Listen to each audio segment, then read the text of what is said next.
उत्तर प्रदेश में शिक्षकों की स्थिति बद से बदतर होती चली जा रही है। इसी को ध्यान में रखकर कल केशव प्रसाद मौर्य के यहाँ एक बैठक की गई, जिसमें सभी शिक्षक विधायक उपस्थित थे।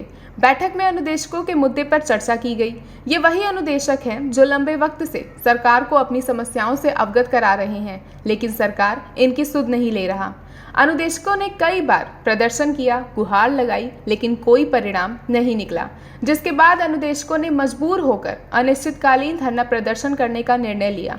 आखिर में ये शिक्षक हताश होकर ये रणनीति बनाते हैं कि राजधानी लखनऊ के परियोजना भवन पर ये अनुदेशक धरना प्रदर्शन करेंगे और 4 दिवसीय धरना प्रदर्शन होता भी है, जो कि काफ़ी ज़्यादा सफल रहता है और उन्हें लिखित में आदेश भी मिल जाता है। लेकिन 1 महीने से ज़्यादा बीत गए हैं। कार्यवृत्ति मिलने के बाद भी अनुदेशकों की समस्या वैसी की वैसी बनी हुई है।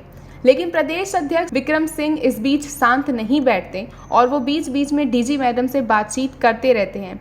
11 सितंबर को भी उनकी मुलाकात हुई थी, जिसके बाद ये बातें निकलकर सामने आई थी कि अगले 10 से 15 दिनों में अनुदेशकों की कुछ समस्याएं हल की जाएंगी।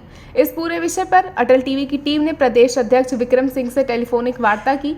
उन्होंने बताया कि वो फिर से डीजी मैडम से मुलाकात करने के लिए 25 सितंबर को लखनऊ आने वाले हैं और केशव प्रसाद मौर्य के यहाँ हुए बैठक में अनुदेशकों को लेकर क्या कुछ बातें हुई, आप भी सुनिए।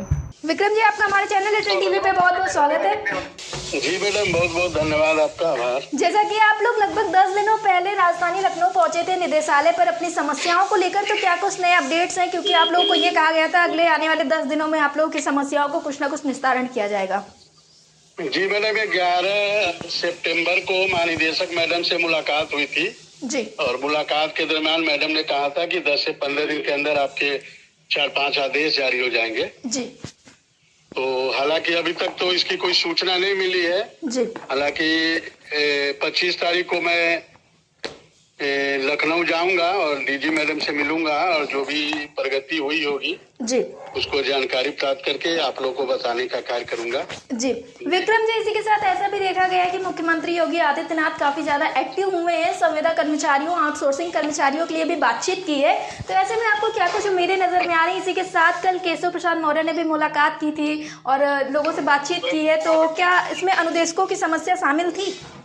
जी, कल भी एक बैठक डिप्टी सीएम केशव मौर्य जी, जो कि नेता विधान परिषद हैं जी, उनके नेतृत्व में एक बैठक हुई जिसमें सारे शिक्षक विधायक उपस्थित थे, जिसमें बाबूलाल तिवारी जी, श्री चंद्र शर्मा जी, हमारे गोरखपुर के देवेंद्र प्रताप सिंह जी और भी ध्रुव त्रिपाठी जी, कई शिक्षक विधायक थे जी, और बेसिक शिक्षा विभाग के भी उसमें अधिकारी लोग थे, जिसमें सुंदरम सर भी थे और माध्यमिक के भी थे, उच्च शिक्षा के भी थे जी। और उसमें अनुदेशकों के विषय में भी चर्चा हुई है जी। और ये हुआ है कि अनुदेशक के उसमें जो बातें हुई है कि अनुदेशकों के मानदेय पे भी कार्रवाई होगी, ऐसा कल विचार हुआ है। जी जी विक्रम जी, ऐसा भी देखा गया है कि समस्याएं अभी उस तरीके से हल नहीं हो पाई जिस तरीके से धरना प्रदर्शन के दौरान सोचा गया था।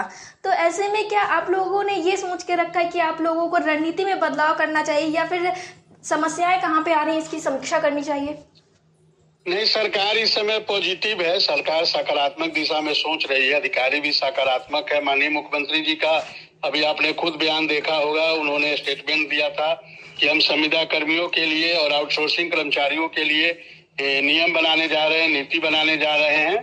तो सरकार जब सकारात्मक दिशा में सोच रही है तो हम लोग को भी धैर्य पूर्वक सरकार को समय देना चाहिए। जी, जैसा कि आपने बताया कि नियम बनाने की तैयारी की जा रही है, ऐसा ही मुख्यमंत्री योगी आदित्यनाथ का भी कहना था कि नियमावली में बदलाव करने चाहिए। तो क्या इसके पहले जो नियमावली थी उससे कर्मचारी खुश नहीं थे?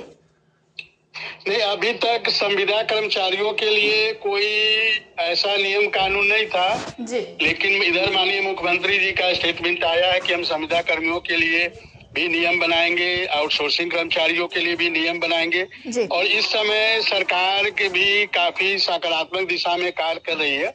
माननीय मुख्यमंत्री जी स्वयं इस समय काफी सकारात्मक है और खासकर संविदा कर्मियों के प्रति जो हम लोग की धरना प्रदर्शन हुआ था, जिसमें 8 अगस्त को हमारे जो बेसिक शिक्षा के प्रमुख सचिव हैं सुंदरम सर, उनकी अनुदेशकों के बारे में मुख्यमंत्री जी से चर्चा उन्होंने किया और उसी के बाद उन्होंने कार्यवृत्ति जारी की थी। तो कहीं न कहीं सरकार के अधिकारी भी संवेदनशील हैं और सरकार खुद भी इस अनुदेशकों के मुद्दे पे संवेदनशील है, तो थोड़ा हम लोग को धैर्य पूर्वक हम लोग भी सरकार के आगे का क्या वो है आ रहा है उसका इंतजार कर रहे हैं जी। और बाकी तो धरना प्रदर्शन यदि हम देखेंगे सरकार हमें लगेगा कि सरकार हमें गुमराह कर रही है, सरकार हमें कुछ करना नहीं चाहती है, कुछ देना नहीं चाहती है, तो फिर संघर्ष तो हमारा अंतिम विकल्प है ही, उस पे तो हम कभी भी निर्णय ले सकते हैं। लेकिन चूंकि अभी सरकार सकारात्मक दिशा में सोच रही है तो हम लोग प्रयास करेंगे।